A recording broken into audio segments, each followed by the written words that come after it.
Iniciando já falando sobre distâncias e que é muito solicitada na prova.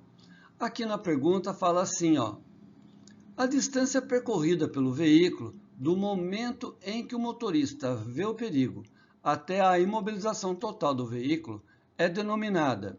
Então nós temos aqui 4 respostas e essas 4 distâncias aqui que existem na resposta são distâncias que nós precisamos saber, cada uma delas, porque cada uma delas é muito solicitada na prova. Então, vamos aprender cada uma delas e também responder a pergunta. Veja lá, a primeira distância que devemos saber é a distância de segmento, é a distância que devemos manter do veículo da frente. Está aqui escrito, ó, distância que devemos manter do veículo da frente. Ó. A palavra-chave é manter, ok? Nós devemos manter uma distância de segurança do veículo da frente, porque caso aconteça alguma coisa, uma freada brusca ou um acidente com ele, dá tempo de você frear o seu veículo e não colidir com ele. Né? Então, a distância de segmento é a distância que devemos manter do carro da frente. Ok? A segunda distância que devemos saber é a distância quando acontece alguma coisa, uma freada brusca, um acidente com o veículo da frente. E o que você faz quando isso acontece? Você vê o perigo e tira o pé do acelerador e toca no freio. Então você vê o perigo, você tira o pé do acelerador para frear, você vai frear. Mas nesse pequeno espaço que você tirou o pé do acelerador e tocou no freio, você andou um pedacinho.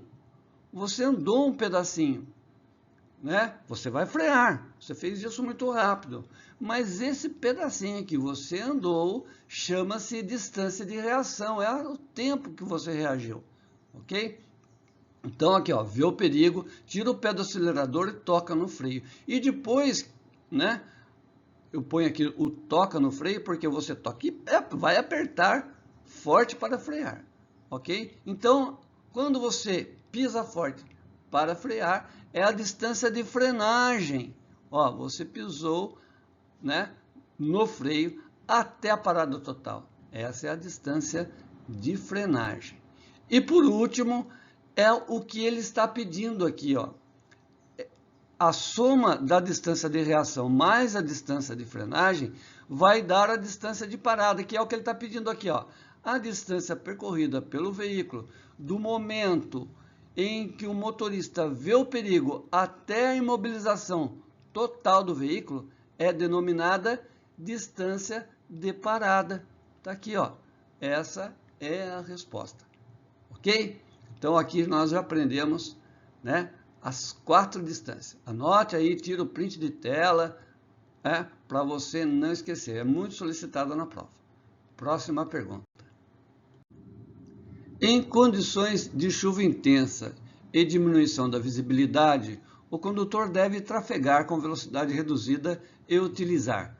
Então aqui nós já iniciamos, né, com direção defensiva, um falou da distância, agora nós estamos falando aí da visibilidade, o que devemos fazer na chuva intensa. Ok? Então aí ele tem várias respostas, mas apenas uma aí é a correta. E a gente acaba confundindo. Preste atenção. Aqui, ó, a resposta A. Então, reduz a velocidade, né, a velocidade reduzida e utilizar os faróis de milha. Farol de milha não é um equipamento obrigatório, você pode colocá-lo, né, é uma peça sobressalente ali, né, mas não é obrigatório, ok? Agora aqui, ó, luz baixas do farol, sim, luz baixas do farol, essa é a resposta. O pisca-alerta acionado? Não, você não evite de trafegar com o pisca-alerta ligado. Diz aí que você deve acionar, né, o CTB diz que você deve acionar o pisca-alerta em situação de emergência, né? Quando a visibilidade diminui, é uma questão perigosa, mas não é uma emergência. você não deve ligar o seu pisca-alerta. Você liga as lanternas, o farol baixo e continue trafegando. Porque se alguém vê você com o pisca-alerta ligado, o que vai acontecer? Ela vai pensar que você está parado. Muitas vezes confunde o motorista que vem atrás, né? Você está lá com o seu veículo aqui, ó, desenhar um veículozinho aqui, está dirigindo lá, você está aqui com o pisca-alerta ligado, né? E o motorista, o que ele vai fazer? Ele vai ver, o cara está parado, pisca-alerta e tal, ele vai frear, porque você está com pouca visibilidade ali, pouca visibilidade, né? Então, ele freando pode acontecer algum acidente lá atrás também, alguém colidindo com ele. Então, não se liga o pisca-alerta em chuva, você mantém uma velocidade reduzida, liga os faróis baixos para você ter uma melhor visibilidade e continua. Nunca usar o farol alto, porque o farol alto ele vai incidir sobre a chuva, sobre a neblina e vai, né, convergir para você, um reflexo, vai ficar muito mais difícil de enxergar, por incrível que pareça. E o farol baixo ele ilumina por baixo, né, ilumina a pista onde que você precisa enxergar. Quero chamar a sua atenção que você perceba que eu respondo as perguntas e faço comentários, e esses comentários você vai usar para responder outras perguntas. Esses comentários são normas de circulação e conduta, né, que nós praticamos lá no trânsito e que está dentro do CTB, ok? Então, eu também te peço aí que você faça os 3 Cs, curta, dê o seu joinha, né? Comente os simulados aí que você achou, compartilhe com os amigos e também se inscreva no canal. Assim você vai dar aquela força. Aqui agora uma de primeiros socorros, né? Em caso de sinistro de trânsito, o que não se deve ser utilizado para sinalizar o local? Resposta A, tocha de fogo. Pessoal, nós usaremos tocha de fogo para sinalizar o local? Eu não me lembro aí de ter visto. Acho que eu nunca vi. Não me lembro disso, né? Bom, triângulo de segurança. Perfeito, triângulo de segurança a gente usa. Galhos de árvore nós usamos também, né? É muito comum aí a gente encontrar nas estradas galhos de árvores e depois lá na frente alguém quebrado ou algum acidente, né? Utilizando esses galhos de árvore, a árvore ajuda muito, né? Pisca-alerta dos veículos também, né? Então ele está perguntando aqui, o que não se deve, né? Não se deve ser utilizado. Então a resposta certa, eu vou aqui, ó, tochas de fogo.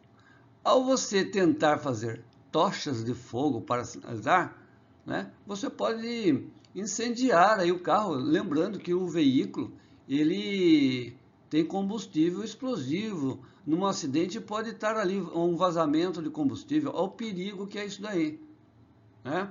Então, são altamente inflamáveis os combustíveis. Então, a tocha de fogo não se deve usar, obviamente. Tá certo? Próxima. Perceba você a simplicidade dessa pergunta e como ela aborda aí uma situação corriqueira, né, do condutor. Preste atenção. Você mesmo pode observar o funcionamento do seu veículo e evitar situações de risco à noite, efetuando uma inspeção, né, uma inspeção visual do A. Funcionamento dos faróis, verificando visualmente se todas estão acendendo, luzes baixas e alta.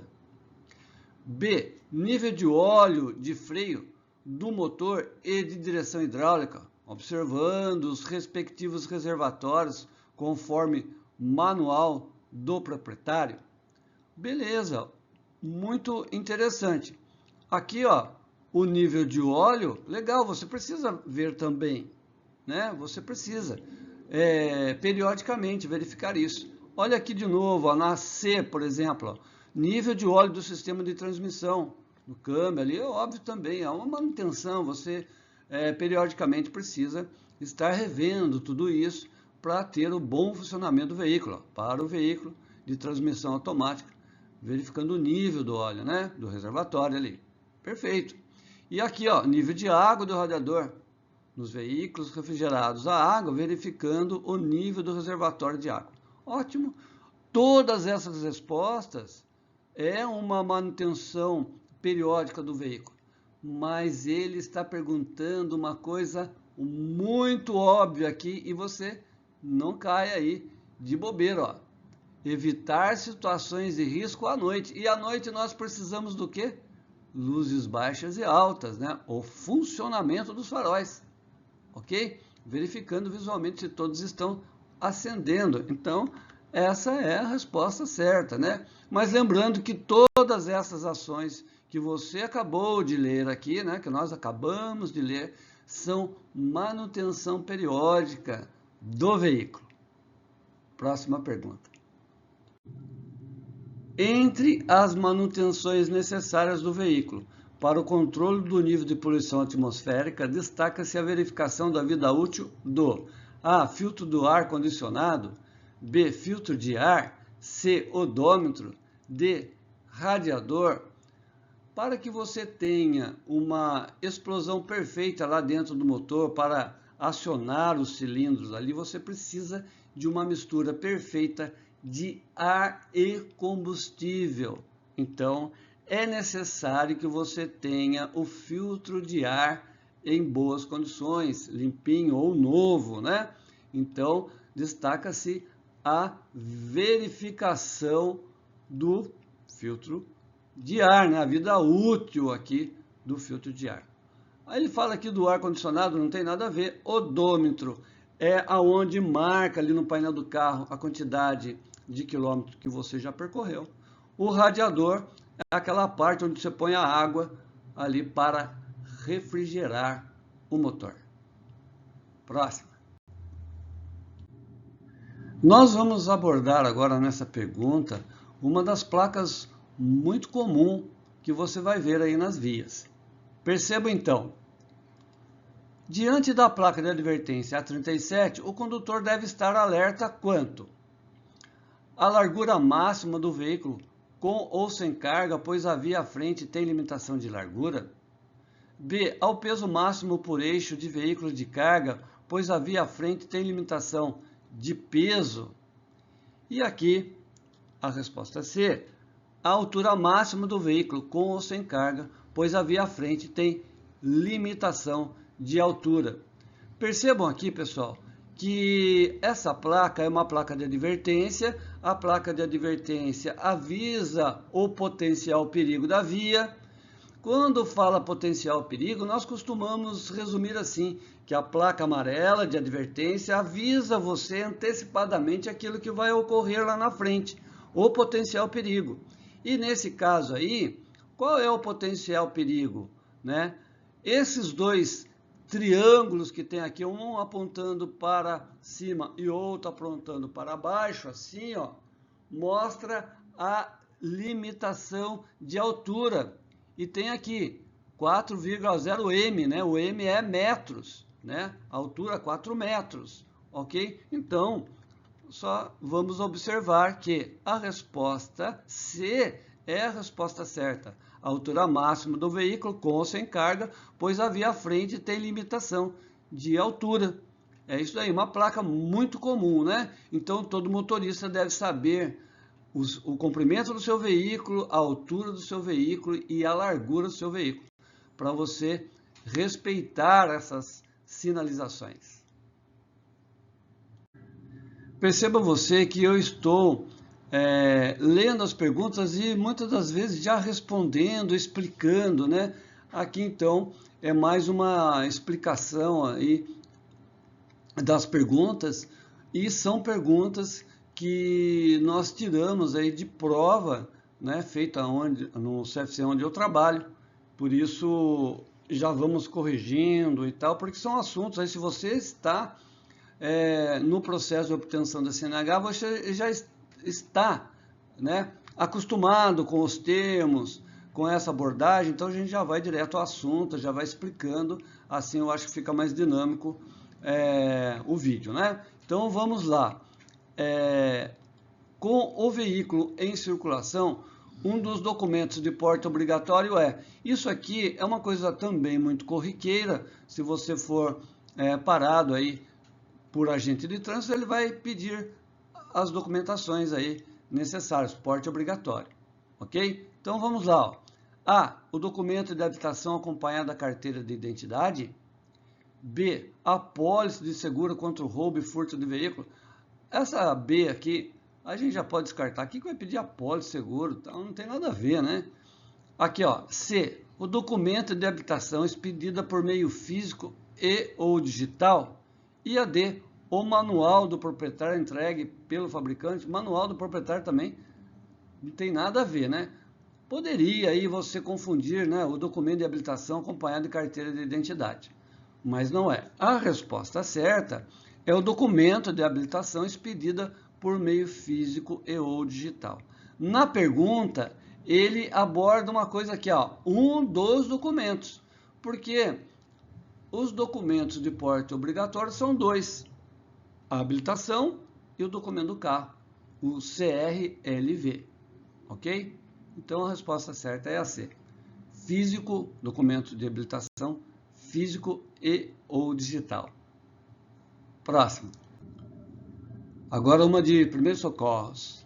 Um pedestre torceu o pé e queixa-se de dor na região do tornozelo. O condutor, sem outras informações sobre o estado da vítima, deve A. Recolocar a articulação no lugar com auxílio de outros colaboradores no local do acidente. Eu já vou comentando aqui, pessoal, cada resposta. Então, com auxílio de outros colaboradores, né, você vai recolocar a articulação no lugar. Você é médico? Você tem preparo para isso? Né? Então, você tem equipamentos para fazer isso? Então, uma das regras aí de primeiros socorros é não tocar na vítima. Né? Você não tem equipamento, está sem nada ali. Ok? A B agora. Solicitar ao acidentado que dê alguns passos para verificar com mais precisão as condições do entorse. Às vezes a pessoa não vai nem conseguir andar, né? Enfim, você não deve orientar. Você não sabe. Você não sabe. Repetindo, uma das regras fundamentais em primeiros socorros no trânsito é você não tocar na vítima. Não toque nela. Agora aqui, ó, a resposta C. Orientar o acidentado a não caminhar até a chegada da equipe de emergência. E é o que você vai fazer, né? Você vai sinalizar e vai ligar para a equipe de emergência, né? Vira ao socorro. E enquanto isso, você vai conversar ali, tranquilizar a vítima. Né? É isso que devemos fazer. Só para completar aqui, enfaixar fortemente o pé com um pedaço de pano, ainda pede o pano molhado, né? Até a chegada da equipe de emergência, tá certo? Então aqui é uma pergunta longa, né? Às vezes as perguntas de primeiro socorro são longas, mas é importante ler ela inteirinha, ok? Mas percebam que é longa, mas é muito simples. Acredito que é muito fácil também, ok? Próxima pergunta. Vamos aí abordar mais uma pergunta de placas, né? Placas de advertência. Então, ó, diante da placa de advertência A13B, o condutor deve manter-se alerta, pois à frente há. Resposta A. Um grande trecho da via em declive e pista escorregadia com risco de acidente. B. Estreitamento da pista com risco de acidente, além de falta de acostamento. C. Confluência com via lateral, com possibilidade de entrada de veículos à direita com risco de acidente. D. Confluência com via lateral, com possibilidade de entrada de veículos à esquerda com risco de acidente. A resposta certa aqui é a C. Confluência com via lateral, com possibilidade de entrada de veículo à direita com risco de acidente. Essa perninha aqui que tem do lado, tanto pode ser da direita como para a esquerda, nós chamamos aí, né, o CTB chama de confluência de via, ok? Então, é isso daí. Próxima. Eu costumo comentar com meus alunos que na prova existem algumas perguntas que o Detran põe lá para você não zerar de forma alguma na prova, no exame, né? Eu acredito que essa é uma pergunta delas, né? Olha só, né? Para você não zerar. Olha o que fala aí. Entre as condições adversas da via estão. Primeiro vamos só lembrar, né? O que são condições adversas? São todos aqueles fatores, né, que comprometem o real desempenho no ato de dirigir, né? Tudo aquilo que atrapalha, né? Pode atrapalhar você a conduzir o seu veículo ali na via. Então a resposta A, os desvios e os buracos, e ele está pedindo as condições adversas da via, Então, os desvios e os buracos é correspondente a vias? Sim, é correspondente às vias. Você poderia aí confundir com morro e o granizo, mas granizo é aquela que a gente costuma dizer, né? Chuva de pedra, né? Chuva de gelo, ok? O granizo e a pista escorregadia, né? Aqui é meteorológico, né? Tanto o granizo, a chuva, a neblina, ok? Então, a resposta A. Então, é muito facinha essa, né? Próximo. Ao iniciar a prova, ao fazer a prova, você pode se deparar com perguntas longas, como essa daqui. Tá? Você deve, né, iniciar a leitura e se você achar que ela é difícil, pule, né? Faça as outras perguntas, responda as outras perguntas, que podem ser mais fáceis, e depois você volta no final da prova a responder essa daqui. Né? Mas, se você perceber que você tem potencial, vá até o fim, né? Preste bastante atenção e leia tudo certinho, né? Mas vamos lá, vamos ver essa daqui. No trecho de rodovia em declive acentuado é uma descida forte, né? Uma descida forte. Descida de serra, por exemplo, é mais seguro descer com o câmbio engrenado em marcha reduzida, acionando o freio apenas o necessário para manter o controle do veículo. Esse procedimento é... Então, perceba o seguinte, pessoal, né? Então, ele está perguntando aqui, é mais seguro? É mais seguro descer com o câmbio engrenado? Sim, é mais seguro. Então, logo de cara, já vou responder aqui, ó. A resposta certa é essa daqui, mas vamos ver todas elas, ó. Então, aqui, ó. Opa, aqui, aqui, ó. Deixa eu um marcador aqui. Cuidadoso, pois nessas condições o aconselhável é descer desengrenado para economizar combustível, já que isso não afeta a estabilidade do veículo. Eu tô respondendo tudo isso daqui, pessoal, porque esse procedimento ao dirigir é muito importante, é importante a sua segurança.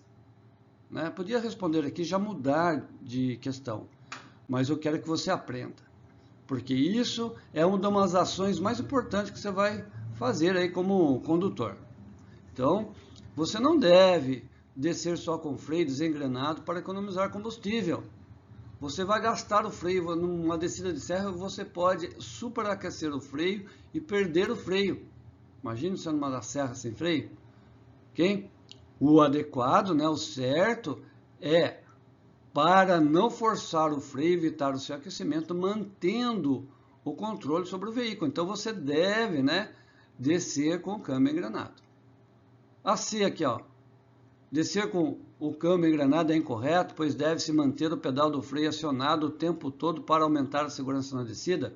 Não, sempre descer com o veículo engrenado. Aliás, não se anda com o veículo em hipótese alguma, ele no neutro ou no ponto morto. Sempre você deve estar engrenado. E o D aqui imprudente, pois a marcha reduzida força o motor, consome mais combustível e reduz a estabilidade do veículo. A marcha reduzida, sim, ela consome um pouco mais combustível. Vai forçar um pouquinho o motor? Talvez force sim o motor, mas o motor já foi calculado para isso. E aqui você deve levar em consideração a coisa mais importante, que é a mais segura, a segurança. Ok? E não reduz a estabilidade do veículo. Portanto, é adequado para não forçar o freio e evitar o seu aquecimento, mantendo o controle sobre o veículo. O condutor contribui para a preservação do meio ambiente sem comprometer a segurança no trânsito quando a. Desliga o motor do veículo em longos trechos em declive, reduzindo o consumo de combustível. Acabamos de ver, né, sobre isso. E também não vamos desligar o motor e descer só com freio numa serra. Olha o perigo que é isso, né? Não está certa a resposta A. Vamos já descartar. B. Descarta lixo na pista, na vegetação, à beira da estrada, protegido por saco plástico. Você será um grande porquinho fazendo isso, né? Você deve pegar o seu lixo, né, e descartar em locais adequados, né, na lixeira, ok? Aqui a C. A C é a resposta certa. Olha o que fala aí, ó. Efetua a troca de filtros de óleo, ar e combustível conforme a especificação do fabricante. E quando você está com a troca de filtros de óleo, ar e combustível em dia, né, o motor está funcionando adequadamente, né? E isso faz com que o seu veículo polua menos, né? Esteja ali funcionando adequadamente, perfeitamente, ok? E aqui manter ligado o motor do veículo estando o trânsito paralisado dentro do túnel, é importante que se desligue o motor, porque dentro do túnel, se você está paralisado dentro do túnel, o monóxido de carbono, né, que sai pelo escapamento do seu veículo, ele é altamente venenoso. Imagine estando ali num congestionamento dentro do túnel, parado, todo mundo com o motor ligado, né? Não dá, ok?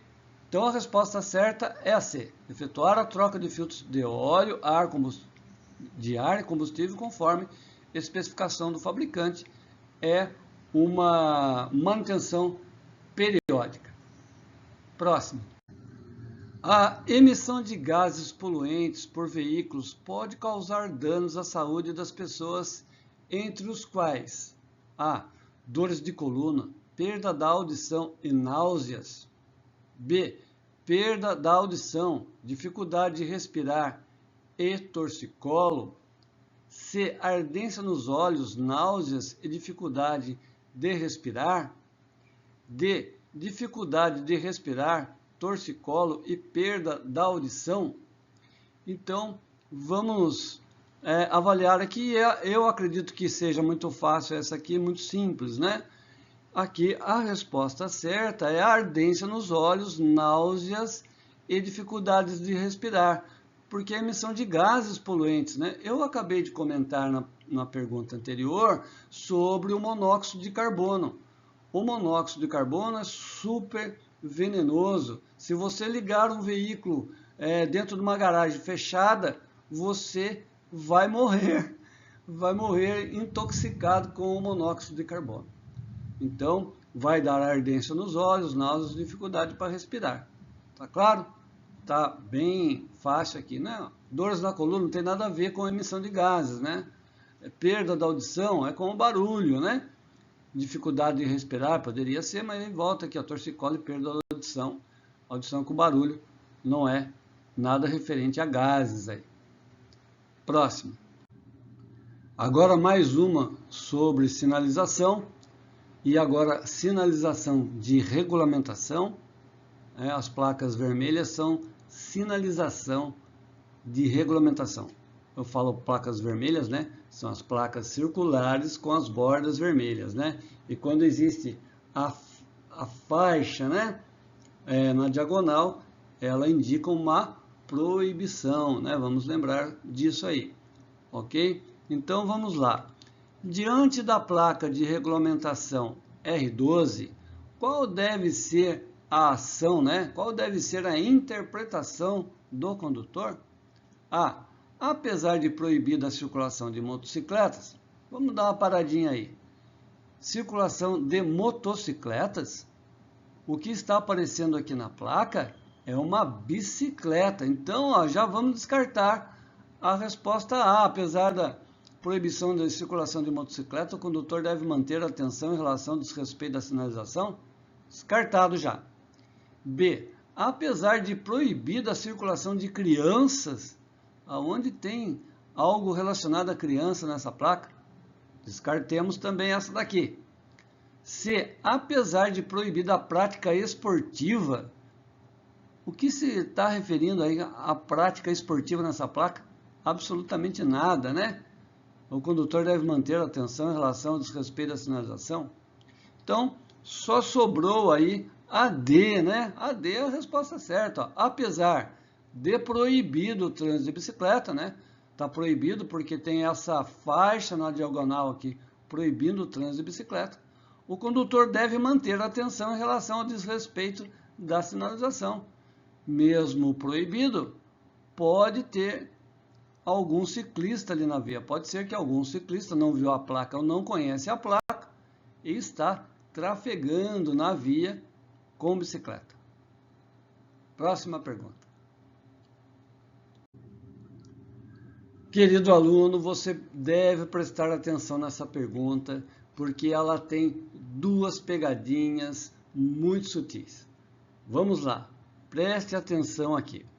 Então, ó, identifique a alternativa que corresponde às condições adversas de condutor, veículo, via e tempo nessa ordem.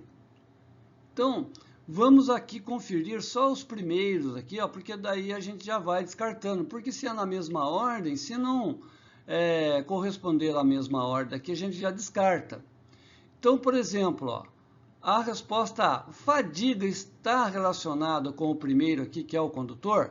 Sim, fadiga é a canseira, né? O cara está cansado, dirigir cansado, então é uma condição adversa do condutor. Pode sim ser a resposta A. Vamos a B. Ofuscamento está relacionado com o condutor? Aqui nós já nos deparamos com a segunda pegadinha, aliás, a primeira pegadinha, tem outra. A primeira pegadinha é o quê? A gente confunde que ofuscamento é uma condição adversa do condutor, né? Porque está ofuscando os olhos do condutor. Mas o que causa, né, o ofuscamento? O que causa é a luz forte incidindo ali no para-brisa. Pode ser a luz do sol ou a luz de um farol, né? Então, ofuscamento está relacionado com clima ou meio ambiente. Clima e o ambiente, né? Clima e o ambiente. Então, a resposta B a gente já descarta. E sempre, não esqueça disso. Quando ouvir a palavra ofuscamento, não está relacionado ao condutor, e sim a clima e o ambiente. Na resposta C, granizo está relacionado com o condutor? Não, granizo está relacionado a tempo, né? Tempo meteorológico. D, sono está relacionado ao condutor? Sim. Então pode ser a resposta D ou A. Vamos em frente aqui, ó. A, pneus desregulados está relacionado a veículo? Sim. Na D, amortecedores em mau estado está relacionado a veículo? Sim. Está empatado então. Agora, a resposta A, congestionamento está relacionado à via? Aqui está a segunda pegadinha. Porque as pessoas confundem congestionamento relacionado à via, mas congestionamento é condição adversa de trânsito e não de via. Ok? Embora esteja na via, não é de trânsito. Ok? Então já descartamos a resposta A. Ficou, portanto, a resposta D como a resposta certa, porque pista escorregadia está relacionada à via e granizo está relacionado a tempo nessa ordem. Viram as duas pegadinhas? E faça aí então, pessoal, os 3 Cs, curta, né? Dê o seu joinha, comente, compartilhe com os amigos, né? E se inscreva no canal. Assim você vai dar aquela força e eu continuo aí colocando os vídeos no canal para ajudar você e todos os alunos aí que vierem a passar com uma nota boa, aprender, né? O meu objetivo aqui também, junto com as perguntas aí, você percebeu, é também explicar a matéria, ensinar você as normas de circulação e conduta, você entender tudo que está acontecendo no trânsito também, né, através dessas perguntas, ok? Muito obrigado por você ter chegado aqui. Vamos em frente com mais questionamentos aí, mais simulados. Até lá!